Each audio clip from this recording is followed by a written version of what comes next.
시편 23편 강의 두 번째 시간입니다. 오늘은 23편 3절의 말씀을 가지고 함께 은혜를 나누어 보겠습니다. 우리가 지난 시간에 나누었지만 시편 23편의 저자인 다윗 그의 삶의 환경은 굉장히 어려웠습니다. 형제가 자기를 포함하여 8명이나 되었지만 그는 어려서부터 밖으로 나가 양과 염소 이런 가축들을 지켜야 하는 고된 목자의 일을 하여야만 했습니다. 한참 부모에게 응석거릴 나이에 동무들과 들판에서 숨바꼭질하고 놀아야 될 그 나이에 이 어린 목동 다윗은 마치 가장의 짐을 지듯한 고된 목자의 일을 하였습니다. 자, 외롭게 혼자 떨어져서 들판과 벌판에서 양과 염소를 이렇게 지키고 관리하였을 그 목동 다윗 한번 생각해 보시기 바랍니다. 얼마나 심심했을까요? 얼마나 외로웠을까요? 인간적으로 생각해 보니 다윗은 참 불쌍해 보였습니다. 그런데 시편 23편의 뚜껑을 열어보니 다윗은 불쌍해 보이는 기미가 전혀 보이지가 않고 오히려 너무 행복한 모습으로 이 시를 기록하고 있습니다. 여호와는 나의 목자시니 내게 부족함이 없으리로다. 그가 나를 푸른 초장에 인도하시며 쉴만한 물가로 인도하시는도다. 푸른 풀밭에 누우시며 쉴만한 물가로 인도하시는도다. 다윗이 이처럼 행복해 보이는 이유가 뭘까요? 다른 게 아니라 하나님을 체험하였기 때문입니다. 목자와 같은 하나님을 늘 체험하였기에 다윗은 오히려 행복했습니다. 부족함이 없었습니다. 그렇습니다. 1절에 보면 여호와 하나님은 자신에게 부족함이 없게 모든 것을 채워주시는 하나님으로 고백합니다. 내게 부족함이 없다라는 것만큼 행복한 거 있겠어요? 얼마나 행복해요. 항상 모진해서 불행하잖아요. 근데 다윗은 부족함이 없어서 행복했습니다. 그리고 2절에 보면 육체적 정신적 만족을 누립니다. 푸른 풀밭에 누이시며 쉴만한 물가로 인도한다. 완전한 어떤 그런 만족을 이야기하고 있습니다. 육체적 전신적 만족을 넘어서 오늘 본문인 3절은 새로운 차원의 완전한 만족을 이야기합니다. 다시 한번 시편 23편 3절을 읽어보겠습니다. 시작. 내 영혼을 소생시키시고 자기 이름을 위하여 그의 이름으로 인도하시는도다. 아멘. 다윗은 하나님으로 말미암아 부족함이 없다라고 고백합니다. 그래서 첫 번째로는 육체적 정신적 만족을 이야기합니다. 부족함이 없다라고 얘기합니다. 그리고 이어서 3절에는 영혼의 만족을 표현하고 있습니다. 내 영혼을 소생시키시고. 우리는 이 말씀에 주목할 필요가 있습니다. 그것은 인간에게 있어서 가장 큰 문제는 무엇인가를 아는 것입니다. 대부분 인간에게 있어서 가장 큰 고민과 문제를 의식주 문제라고 여깁니다. 그래서 그 의식주를 해결하기 위해 모든 사람들이 노력하고 수고하고 인생의 대부분을 투자하며 애씁니다. 그런데 하나님은, 정작 인간을 창조하신 하나님은 그렇게 생각하지 않으셨습니다. 하나님께서 인간을 볼 때에 인간의 가장 큰 문제는 영혼의 문제라 보셨습니다. 인간은 아시다시피 육체와 영혼으로, 영혼과 육체로 구성되어져 있습니다. 그 증거를 볼까요? 창세기 2장 7절입니다. 시작. 여호와는 이미 땅의 흙으로 사람을 지으시고 생기를 흙에 불어넣으시니 사람이 생명이 됩니다. 흙이었던 사람이 생명이 됩니다. 살아있는 영혼이 되었다란 말입니다. 하나님의 생기를 불어넣음으로 말미암아 인간은 영혼이 창조되었다는 거예요. 본래는 흙으로 창조되었다가 영혼이 주입됨으로 인하여 살아있는 영혼이 된 겁니다. 하지만 인간은 범죄함으로 인하여 그 영혼이 잠들었거나 죽은 상태가 되었습니다. 영혼이 잠들었고 영혼이 죽었으니 영혼의 감각을 상실하고 인간은 오로지 육체만을 생각합니다. 그래서 육체의 감각만 있기에 육체의 만족만 채우면 되는 줄 압니다. 그래서 육체의 욕구를 충족하기 위하여 산 결과 어떻게 되었을까요? 로마서 1장 28절부터 31절의 말씀을 한 절씩 교독해 보겠습니다. 또한 그들이 마음에 하나님 두기를 싫어하며 하나님께서 그들을 그 상실한 마음대로 내버려 두사 합당하지 못한 일을 하게 하셨으니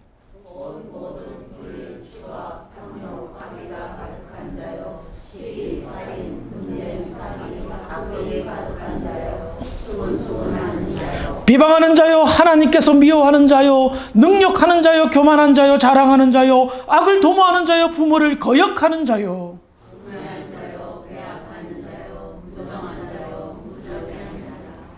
영혼이 죽은 사람, 육체의 만족을 위하여 노력하여 지식이 높아지고 과학과 문명이 발전되었습니다. 오늘날 현대 문명을 보면 모든 것이 육체의 만족을 이루기 위하여 지어졌다 해도 과언이 아닙니다. 하지만 그 속 사정을 면밀하게 보면 로마서에서 기록된 이 부패된 모습, 영혼이 죽음으로 인하여 나타난 육체의 만족만을 위하여 나타난 이 악한 모습들이 여전히 그대로라는 겁니다. 우리의 삶의 환경은 과학 문명의 발달로 인해서 편리해졌습니다. 빠른 발전을 하였습니다. 그러나 우리의 속 사람은 어떻습니까? 여전히 해결되지 못한 채 강도, 살인, 강간, 도둑, 수많은 부정과 부패 해결됐습니까? 아무리 선진국이라도 이 문제만큼은 해결하지 못합니다. 강력한 법을 만들었어요. 도둑질하면 손모가지 자른다. 그런 법까지 있어도 여전히 도둑질이 멈추지 않습니다. 사람을 죽이면 동일하게 죽이겠다 해서 사형제도가 있지만 그럼에도 불구하고 여전히 살인의 문제는 해결되지 않았습니다. 왜 그럴까요? 영혼의 문제이기 때문입니다. 영혼이 죽은 상태에서 육체가 보여줄 것은 물론 선하고 착한 모습도 있지만 법으로 다스려도 해결하지 못하는 것이 부패된 육체의 모습이었던 겁니다. 그런데 다윗은 달랐습니다. 어린 나이임에도 불구하고 이 다윗은 육체의 만족만을 생각하지 않았습니다. 영혼을 소생시켜 주시는 하나님의 은혜를 찬양하며 감사하고 있다는 겁니다. 다윗은 자신의 영혼을 샘솟듯 소생시켜 주시는 그 하나님의 은혜를 입었습니다. 그래서 완전한 하나님, 부족함이 없게 만드시는 하나님을 찬양하고 고백하고 있다는 거예요. 우리는 대부분 육체의 만족만 생기면 하나님 감사합니다 하면서 간증도 하고 내가 이렇게 기도했더니 이것이 이루어졌다 하는데 실질은 그거는 아주 작은 부분입니다. 영혼이 소생케 되고 영혼이 되살아나고 영혼이 풍성한 은혜를 입는다. 그것만큼 큰 축복이 없다라는 겁니다. 다윗은 이런 하나님을 경험했어요. 그리고 자신의 영혼을 소생시키신 하나님이 영혼을 다시 되살아나게 하신 이유와 목적을 다음과 같이 이야기합니다. 시편 23편 3절 하반절입니다. 시작.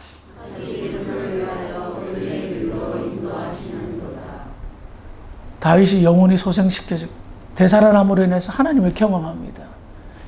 살아난 영혼이 하나님의 인도하심을 경험하는데 하나님께서 영혼을 소생시킬 때는 두 가지 목적이 있습니다. 첫 번째로는 자기 이름을 위하여 우리의 영혼을 되살아나게 한다는 거예요.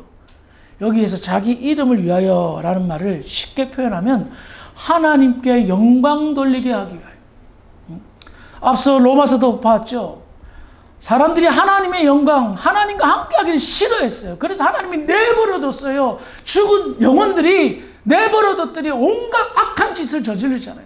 근데 하나님이 영혼을 소생시켜줘요. 그로 인하여 달라진 모습, 하나님께 영광을 돌린다. 하나님의 이름을 위하여 영광을 돌리는 삶을 사는 겁니다.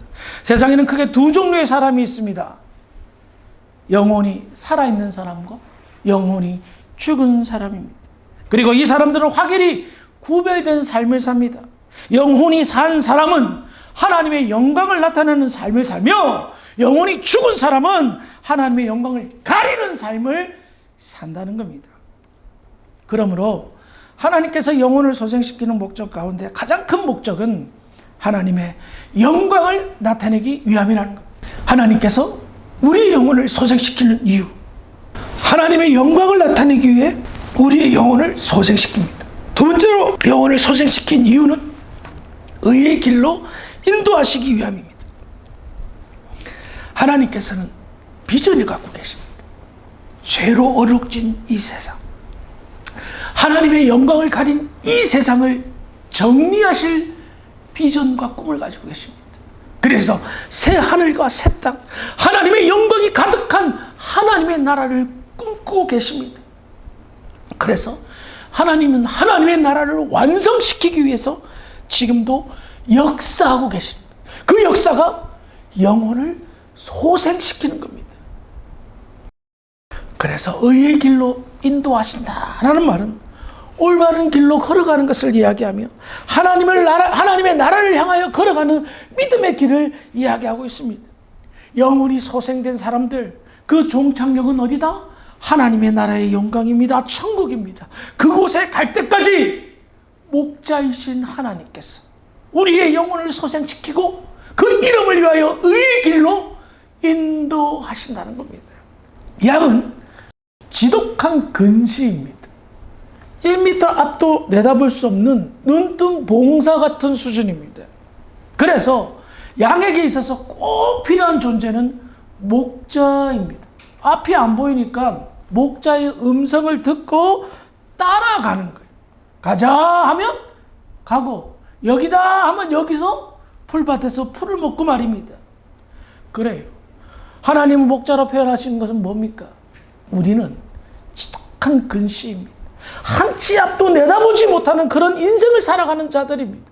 그래서 의의 길로 가려면 목자이신 하나님의 음성을 들어야 된다는 거예요.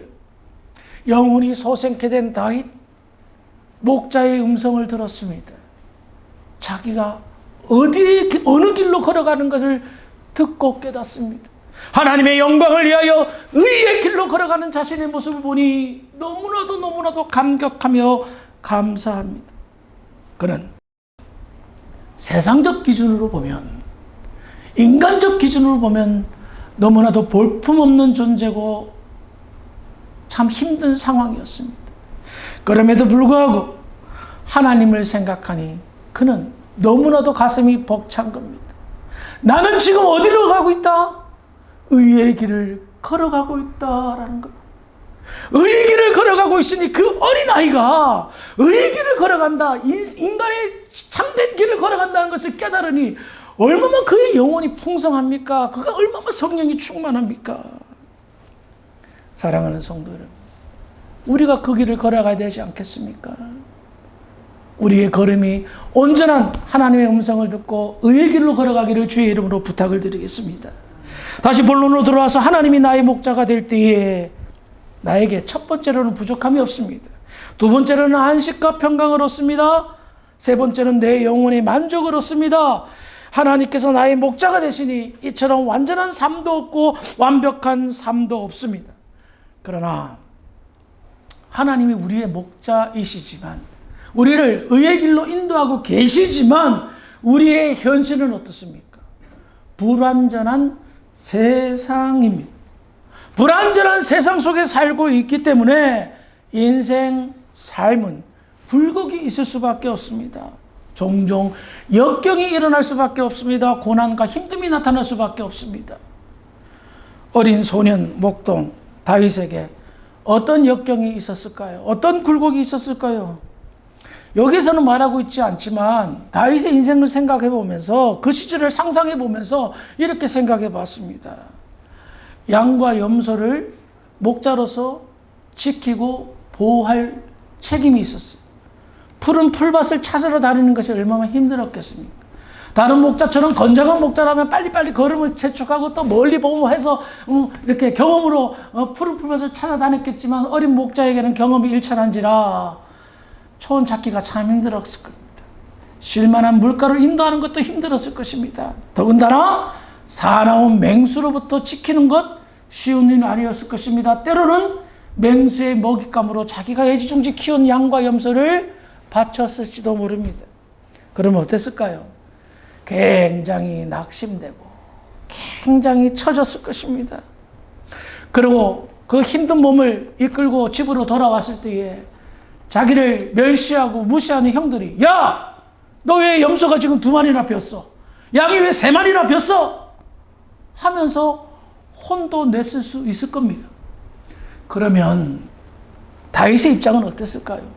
자기는 목숨을 걸고 지켰지만 역부족이었잖아요. 그거를 이해해 줬을까요, 형들이? 다윗과 골리앗 그 이야기를 보면 그때 형들이 다윗을 무시하는 모습을 보면 그때도 완전히 다윗을 무시했을 겁니다. 오히려 구박하고 혼을 냈을 것입니다. 다윗을 동생으로 보지 않고 몸종으로 보았을 것입니다. 억울하고 섭섭하고 시험에 들었을 것입니다. 그런 상황이 되면 어린아이가 무엇이 그렇게 강해서, 멘탈이 강해서 씩씩하게 살아갈 수 있겠어요? 어떻겠어요? 푹 처졌을 겁니다. 집에 들어가기 싫었을 겁니다. 아이고 큰일 났다. 오늘 염소 2마리나 잃어버렸는데 혼날 것 같다. 영적으로 침체가 되고 다운도 됐을 것입니다. 여러분, 영혼은 육체와 떨어져 있는 것이 아닙니다. 영혼 플러스 육체입니다. 그래서 우리의 육체가 심리적으로, 정신적으로, 육체적으로 힘들면 영혼도 같이 동반 하락을 합니다. 침체됩니다. 힘듭니다. 다른 이런 경우도 있어요. 내 육체가 힘들지만 영혼이 확 그때 막 기도하고 해서 영혼이 되살아나고 활발하게 할 수도 있지만 대부분 같이 하락하고 떨어집니다. 내 마음이, 내 육체가 힘들면 내 영혼도 힘들어진단 말입니다. 그래서 다윗이 그런 상황이 되었을 때에 자신이 얼마나 최악의 상태로 빠진다는 사실을 알았습니다. 그래서 다윗은요, 그런 상황 속에서 어떻게 했을까요? 영혼을 소생시켜 주시는 하나님을 구하였습니다. 다윗이요, 지혜롭고 명철하고 성령 충만한 사람이라는 걸 알 수 있는 것이 바로 여기에 있습니다. 자신의 육체와 정신의 힘듦을 영혼의 소생케 됨으로 말미암아 회복되어질 수 있다는 사실을 깨달았어요. 여러분, 영혼이 강하면요, 나의 아픔과 힘듦과 상황이 정리가 됩니다. 믿음으로 극복합니다. 하나님을 의지합니다. 그래서 소생케 됨으로 말미암아 자기의 길을 걸어갈 수가 있다는 것입니다. 하나님은 나의 목자시기에 나의 영혼을 소생시키시 유일무이하신 분이시며 나의 영혼을 소생시키시는 하나님이야말로 나의 유일한 목자임을 그래서 고백하는 겁니다. 영혼이 소생된 자, 그 힘듦과 무거운 짐을 내려놓고 의의 길을 뚜벅뚜벅 걸어가는 거예요. 우리가 사는 세상엔 2가지 길이 있습니다. 의의 길과 불의의 길입니다. 의로운 자는, 영혼이 소생케 되는 자는 의의 길을 걷습니다. 하지만 불의한 자는 불의의 길을 걸어갈 수밖에 없습니다. 이 말씀을 준비하면서 많은 고민이 생겼습니다. 우리 성도들과 함께 의의 길을 걸어가야 될 텐데, 혹여나 한 명이라도 낙오하면 안 될 텐데, 몇 명 되지 않은 우리 양들을 내가 목자로서 어떻게 잘 챙겨서 의의 길로 인도할까라는 무거운 책임감이 제 심령 속에서 일어났습니다. 여러분들, 지금 여러분들이 걸어가고 있는 인생의 길, 어떤 길로 확인하고 확신하며 걸어가고 있습니까? 여러분들 중에 누군가 불의의 길을 걸어가고 있지는 않습니까? 목자이신 하나님의 음성이 전혀 들리지 않는 상태이며 영혼이 죽어 있는데도 그 소생케됨을 간절히 소망하지 않고 로마서에 기록된 육체의 만족만을 위하여 살아가는 그런 사람으로 살아가고 있지는 않습니까? 내가 걷는 이 길이 올바른 길임을 확인하는 방법은 목자이신 하나님, 예수님을 내가 제대로 따라가고 있는지 확인해 보면 됩니다. 어떻게 확인할까요? 우리는 근시라, 지독한 근시라 음성을 들어야 돼요. 이리 따라오너라 라는 주님의 음성 들리십니까? 우리 아르헨티나 살고 있으니까 이러실 것 같아요. 바모스! 바모! 가자고. 그런데 하고 안 가면 어떻게 해요? 항상 깨어 있어. 목자의 음성을 좀 들었으면 좋겠습니다. 그런데 성경을 연구하면 하나님께서요, 큰 소리를 안 하시는 것 같아요. 세미한 음성으로 말씀하시는 것 같아요. 세미한 음성. 성경 곳곳에 세미한 음성으로 말씀하세요. 그러면 어떻게 돼요? 나 홀로만의 시간이 필요해요. 온통 시끄럽잖아요. 소음이 많잖아요. 세미한 음성을 들으려면 조용해야 되거든요. 나 홀로만의 시간을 가져야 목자의 음성을 들을 수 있고, 그 목자의 음성을 들어야 어떻다? 의의 길로 따라갈 수 있다라는 겁니다.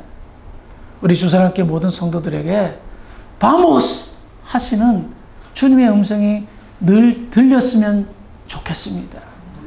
그리하여 불의의 길을 걸어가는 사람들과 걸어가는 것이 아니라 의의 길을 걸어가는 사람들과 함께 손을 잡고 목자의 음성을 듣고 나아가는 복된 저와 여러분들이 되기를 주의 이름으로 축원합니다. 아멘. 기도하시겠습니다. 하나님, 은혜를 감사합니다. 오늘 시편 23편의 말씀을 통하여 영혼을 소생시키시고 하나님의 이름을 위하여 의의 길로 인도하시는 귀한 말씀을 접했습니다. 우리의 삶 돌이켜보니 목자이신 하나님의 음성을 듣고 지금까지 살아왔음을 고백하지 않을 수가 없습니다. 혹여나 지금 들리지 않는 상황이 있다면 영혼이 소생케 되는 축복을 더하시고 살아난 영혼으로 하나님의 음성을 듣고 뒤쫓아가는 믿음의 사람들 되게 하여 주시옵소서. 우리 주사랑교회가 의의 길을 넓히는 데 쓰임받는 그런 교회, 그런 성도들이 될 줄 믿고 감사하며 예수님의 이름으로 기도합니다.